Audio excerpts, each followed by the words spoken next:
Мәктәп һәр беребеҙҙең ғүмерендә мөһим урын алып торған аҡыл, холоҡ, фиғел һәм физик һәләттәрҙе үҫтереү һәм камиллаштырыу урыны. Унда беҙ теүәл һәм гуманитар фәндәрҙән тыш, милләтебеҙҙең тарихы һәм мәҙәниәте менән танышабыҙ.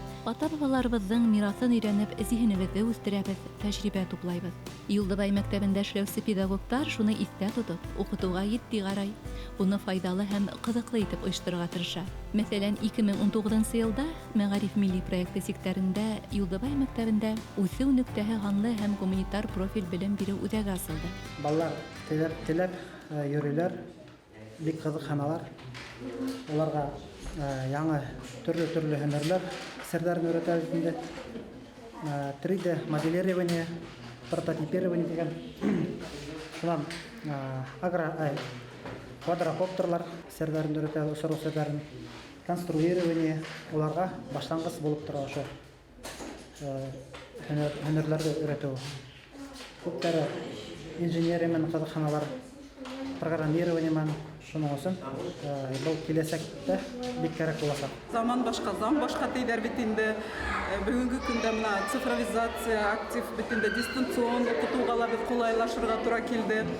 Шундай шарттарға ҡуйылғас инде.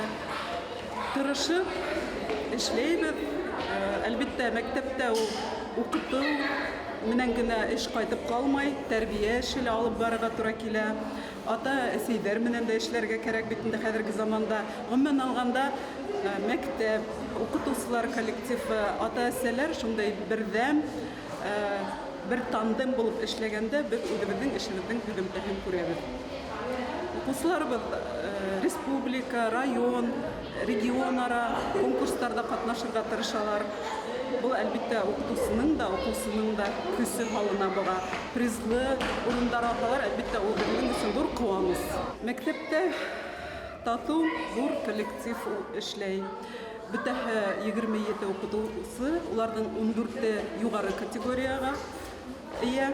Һәм инде 5 уҡытыусы беҙҙең Мәғариф отличнигы исемен йөрөтә.